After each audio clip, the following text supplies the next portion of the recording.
pembagian tour guide untuk makam yang ada di tempat ini, karena ini merupakan situs sejarah makam Okui Dr. Ingwer Ludwig Nommensen. Jadi memang penginjilan yang seperti yang kata oleh Ibu Stompul tadi tentang penginjilan, sebenarnya penginjilan yang dilakukan oleh pada saat itu Zending yang mereka diberangkatkan bernama RMG, Rijksmissie-Gezellschaft. Jadi sebenarnya bukan RMG pertama sekali datang ke Tanah Batak, melainkan sudah ada lembaga misi yang mengirim para misionarisnya. Yang pertama itu Richard Burton dan Nathaniel Ward dari lembaga misi Inggris, namun mereka gagal karena persoalan bahasa ke Tanah Batak. Dan yang kedua Samuel Munson dan Liman yang meninggal dunia dimakan katanya orang Batak, Raja Panggalamelu Bantubing di daerah Lubu Pining.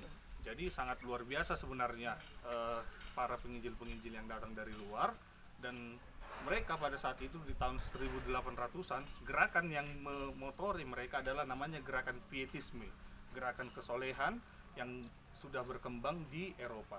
Karena tahun 1500-an itu yang berkembang adalah gerakan reformasi yang dikomandoi oleh Martin Luther pada saat itu. Jadi itulah rentetan-rentetannya kenapa bisa sampai datang penginjil ke Tanah Batak. Dan setelah itu Nommensen di tepat tanggal lahir Nommensen 1834 dibunuhlah Samuel Munson dan Liman di tahun 1834 di Lubu Pining. Dan kedatangan Nommensen sebenarnya kawalnya dia itu bernazar.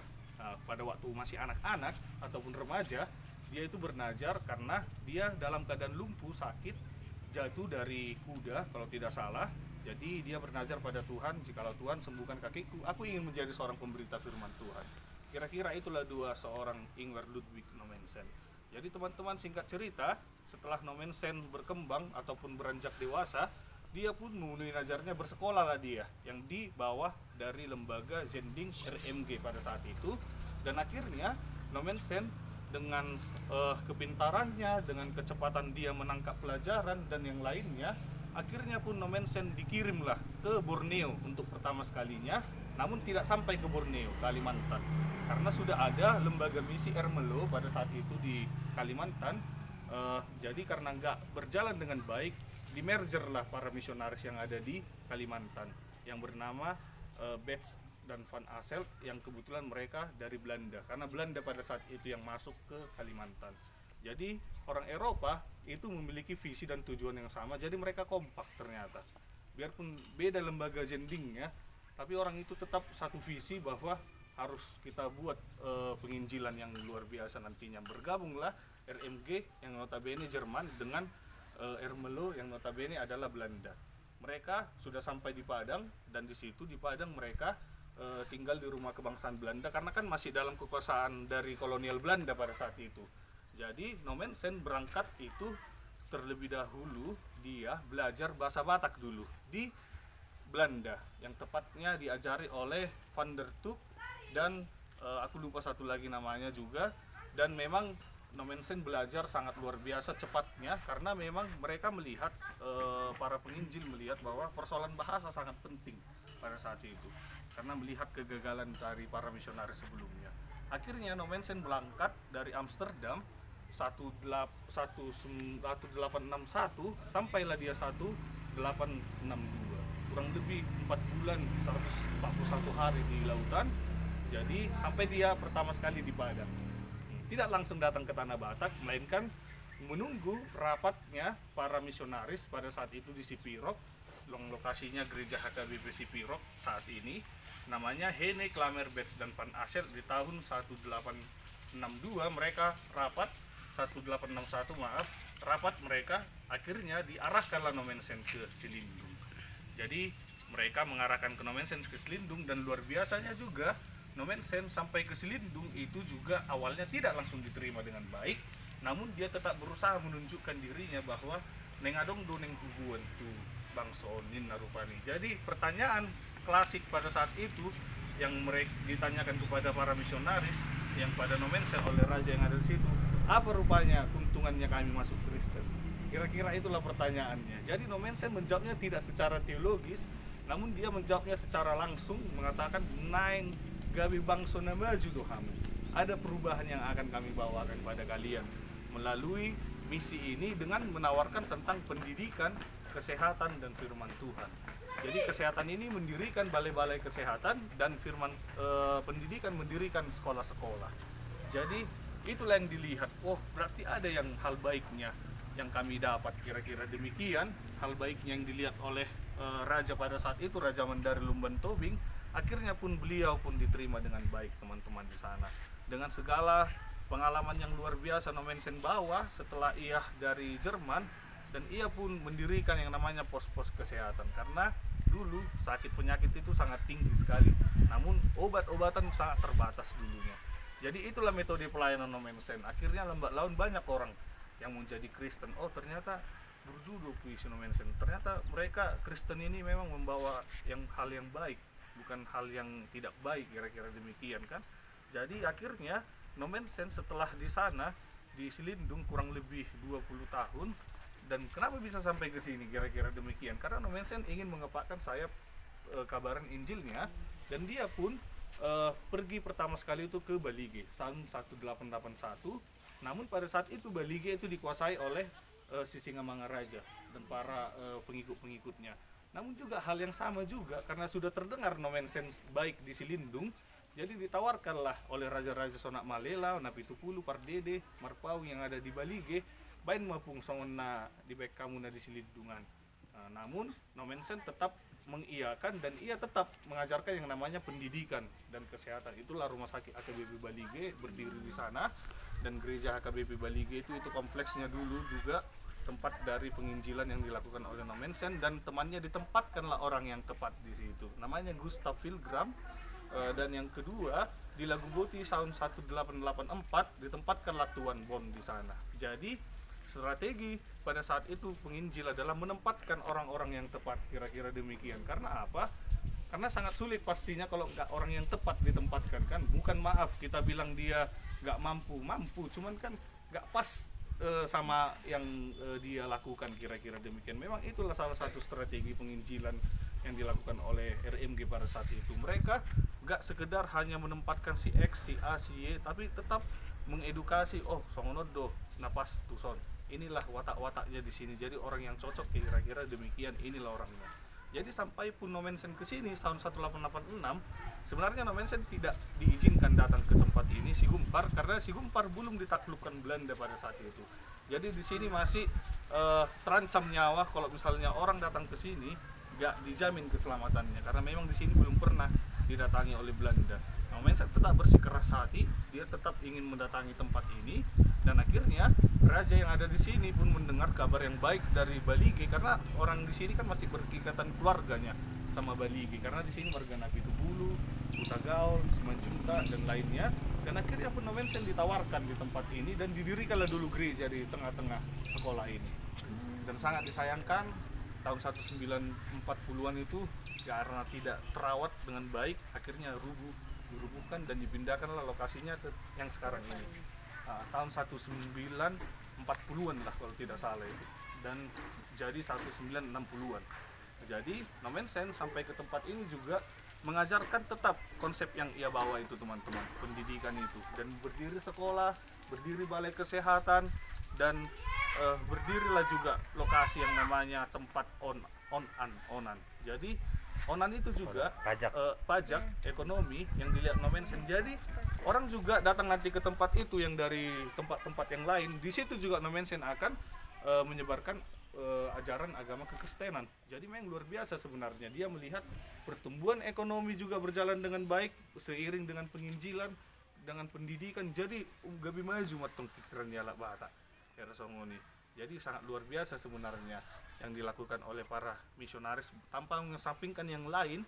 Para misionaris, saya katakan para penginjil, bukan hanya Nommensen, sangat luar biasa peran mereka. Dan sampai akhir hayatnya Nommensen yang sudah sakit-sakitan pun, dia tetap ingin pergi ke tempat jending pelayanannya. Karena apa? Dari sini ya ternyata Nommensen, teman-teman, berangkat untuk menginjili ke timur. Ke timur maksudnya ke Siantar, ke Simalungun, ke Tanah Jawa, ke daerah Asahan. Dari sini ternyata dipusatkan Nommensen stasi pelayanannya setelah dari PR Raja Tarutung. Jadi disinilah dia mengajari para misionaris. Di lokasi Sigumpar inilah dia ngajari guru-guru jending, orang Toba pada saat itu, untuk diberangkatkan ke timur. Seperti contoh, siapakah misionaris yang diberangkatkan dari sini?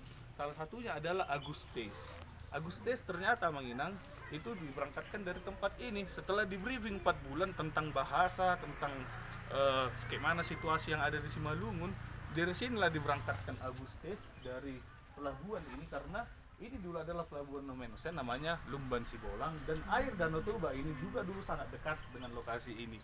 Namun makin lama makin surut karena pembangunan PLTA segala macam dan lainnya, dan akhirnya dari sini berangkat Nomensen dan kawan-kawannya ke Samosir, pakai Solo.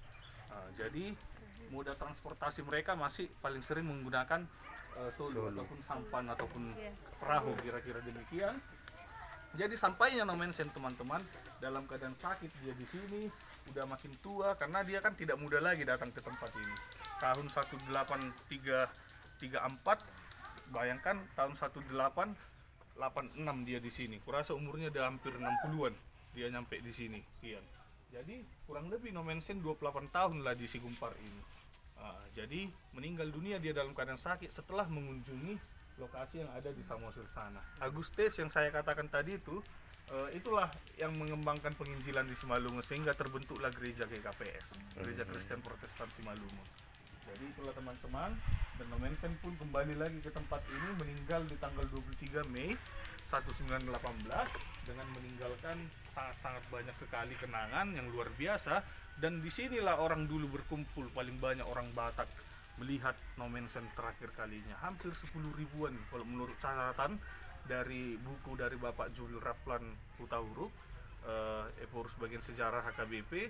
Sangat luar biasa dulu, orang berbondong-bondong dulu, sangat luar biasa, 10 ribuan orang datang dari PR Raja, dari tempat-tempat yang lain melihat untuk terakhir kalinya UP Nomensen di Sigumpar ini.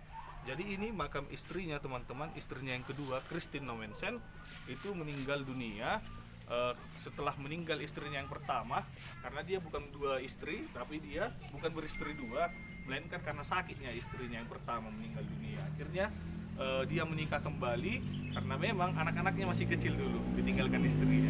Jadi itulah gurunya Nomensen, Frida Nomensen. Gurunya dari istrinya pertama, Frida Nomensen. Jadi kita lanjut lagi, ini suster yang tadi saya katakan tentang kesehatan.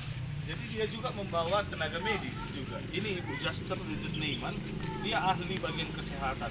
Kalau dulu orang melahirkan itu potensi meninggalnya si ibu dan si anak itu sangat tinggi ternyata. Jadi orang kita belum bisa memahami tentang bagaimana persalinan yang baik, bagaimana proses sebelum persalinan nantinya. Jadi Ibu Juster juga sangat berperan. Karena apa? Buat apa mereka menginjili orang banyak jadi Kristen tapi yang lahir tidak ada, kira-kira demikian, gak ada regenerasi, kira-kira demikian. Jadi Nomensen juga melihat potensi yang vital itu, bahwa perlu orang tenaga kesehatan yang bagian-bagian mengenai hal tersebut. Jadi Ibu Juster juga mengobati bukan hanya orang Kristen, nah kan orang yang belum mengenal Kristus juga mereka obati juga. Itu luar biasanya juga, salah satu poin plusnya dari penginjilan pada saat itu. Itulah Ibu Juster Lezet Neiman teman-teman. Kalau ini Hans, tadi yang saya katakan tadi tentang konsep yang ada di tempat ini mengenai tempat sekolah ataupun briefingnya para misionaris. Jadi ini anaknya misionaris yang ditempatkan di Sitorang. Dulu memang karena seperti yang saya katakan tidak langsung diterima dengan baik para misionaris ya, para penginjil. Jadi dia dalam keadaan sakit, akhirnya meninggal dunia karena nggak mungkin dikebumikan di Sitorang karena situasi belum kondusif. Akhirnya Hans pun dibawa ke Sigumpar dan dikuburkanlah di sini teman-teman. Dalam keadaan umur 1 tahun masih, baby masih dia. Kalau Mr. Brunswick Smith ini kalau tidak salah dia adalah misionaris yang ditempatkan, bisa dikatakan dia berkelana untuk memappingkan peta pelayanan. Kenapa saya katakan demikian? Karena dia sudah pernah ke Siantar, sudah pernah ke Tanah Jawa, dan cukup lama juga di Lumban Nabulun. Dialah mendirikan stasi Lumban Nabulun yang ada di Uluan sana, Akamarga Situr, semua melurang salah di sini. Jadi Mr. Brunswick Smith setelah ia memappingkan apa yang dia temukan di sana, dia rapatkanlah di Sigumpar dengan para misionaris lainnya. Sangat luar biasa. Jadi Dang Holland Nomensen, Dang Holland bukan hanya yang via yang lainnya, tapi ada juga yang perlu yang kita ketahui juga bahwa setiap apa yang kita lihat ternyata harus kita catat, kita renungkan apa yang menjadi problema di sini kira-kira mungkin karena kita anak muda masih apa, oh emak boy di Sudina rupanya kemarin nggak tahu kita sosial budayanya kayak gini. Itu makanya kenapa disebutkan di Siantar itu ada namanya kampung Kristen. Karena apa dikatakan kampung Kristen? Karena orang Toba dulu diimigrasikan ke Siantar. Karena memang sangat sulit dulu mengalo yang ada di Siantar. Karena apa? Orang Melayu udah terlebih dahulu datang, para syekh-syekh yang ada di situ, dan Raja Sangnawalu ternyata sudah memeluk agama Islam. Namun menjadi problemnya pendidikan tidak dibawa oleh agama teman kita yang dari sana.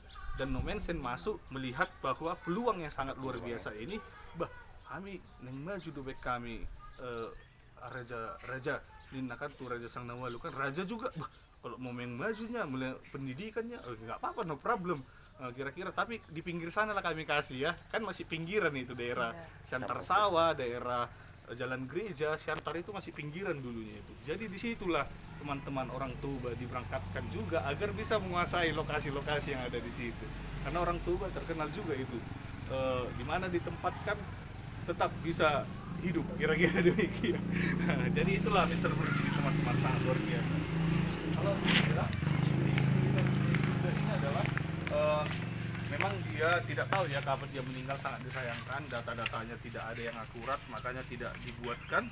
Dan dia ternyata adalah istri dari pejabat Epurus. Setelah Nomensen meninggal teman-teman 1918, akhirnya ada yang meneruskan dia di tempat ini yang bernama Valentin Kessel. Jadi Valentin itu suaminya beliau ini, Hulda. Ini ibu Hulda, perempuan. Dia meninggal dunia terlebih dahulu, namun karena tidak mungkin dibawa kembali ke Jerman, akhirnya dia dikebumikan di sini karena suaminya telah kembali ke Jerman, teman-teman. Setelah meninggal dunia dan sudah habis masa kerjanya, dan Valentin pun kembali lagi ke Jerman. Inilah Ibu Hulda, istri dari pejabat Epurus, dari Valentin Kessel. Kalau ini ceritanya unik juga, ini adalah anjing ya. Anjing dari kepeliharaan Nomensen, Tuan Sipakkur. Jadi kenapa ada rantainya?